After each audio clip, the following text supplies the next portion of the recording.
Hello everyone, হরে কৃষ্ণ, রাধে রাধে সবাইকে। Welcome back to my channel. So এখনকার দিনে না বন্ধু এই শব্দটা ভীষণ ফেক হয়ে যাচ্ছে। এখনকার জেনারেশনের মানুষজন এত বেশি ধুরন্ধর চালাক হয়ে যাচ্ছে না যে প্রিয় ফ্রেন্ডশিপ কাকে বলে সেটা মানুষজন বলেই যাচ্ছে। সবাই কম্পিটিশনে বিজি এবং সবাই প্রিয় বন্ধুত্বের সেই মর্যাদাটাও রাখতে পারছে না। সো আজকে আমি এরকমই একটা বন্ধুত্বের গল্প তোমাদের সাথে শোনাবো।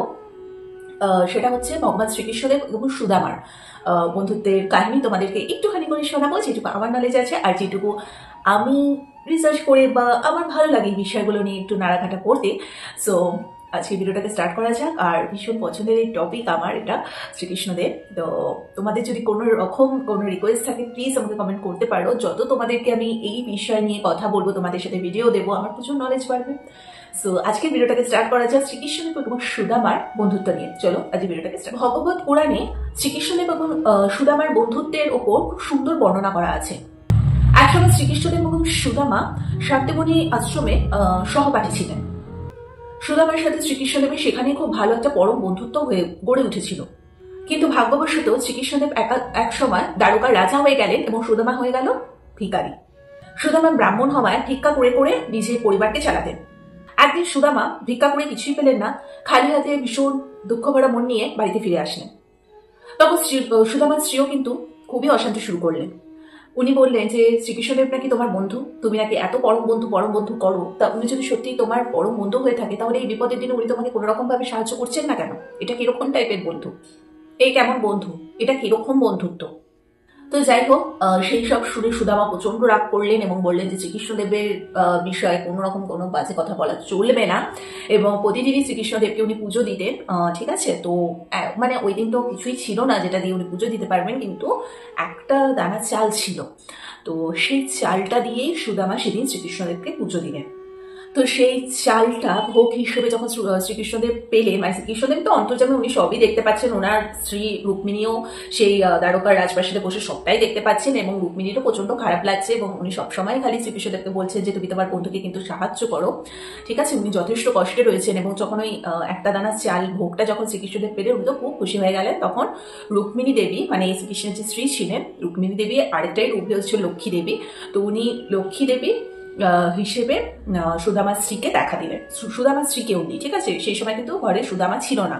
প্রসন্ন হয়ে রুক্মিণী ওরফে লক্ষ্মী দেবী সুদামার স্ত্রীকে দেখা দিলেন এবং দেখা দিয়ে উনি এটাই বললেন সুদামার স্ত্রীকে যে তোমাদের আমি মানে সুন্দর করে ভরিয়ে দেবো সমস্ত কিছু, যে প্রবলেম মানে যে প্রবলেমটা তোমরা ফেস করছো সেটা থেকে তোমরা মুক্তি পেয়ে যাবে।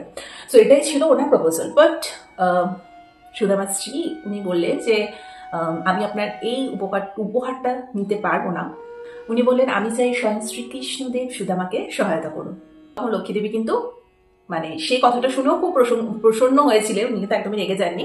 তারপরে উনি অদৃশ্য হয়ে গেল। তো সেই কথা যখন সুদামার স্ত্রী সুদামাকে জানালো, সুদামা তো ভীষণ রেগে গেল, বললো তুমি কেন এই ধরনের কথাগুলো লক্ষ্মী দেবীকে বললেন? উনি এত আশা করে এসেছিলেন এবং আমাদের ভালোর জন্যই উনি চেয়েছিলেন, তুমি এভাবে ফিরিয়ে দিলেন। তখন সুদামার স্ত্রী বললো হ্যাঁ, আমি চাই যে আপনি স্বয়ং শ্রীকৃষ্ণদেবের থেকেই সহায়তা পান।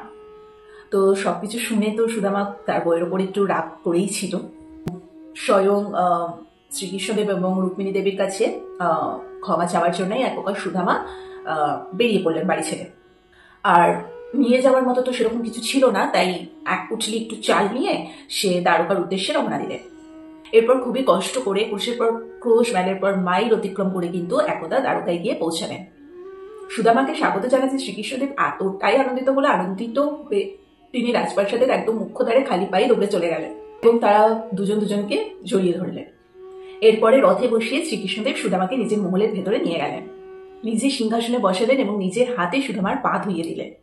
তারপরে সবাই মিলে বসে অনেক আনন্দ করলেন এবং খুব সুন্দরভাবে পেট ভরে যত্ন সহকারে ওনাকে খাওয়া দাওয়া করালেন। তারপরে রথে করে ওনাকে নিজের গ্রামে শ্রীকৃষ্ণদেব পাঠিয়ে দিলেন। এবার গ্রামে এসে যে দৃশ্যটা উনি দেখলেন, ওটা দেখে তো উনি মুগ্ধ।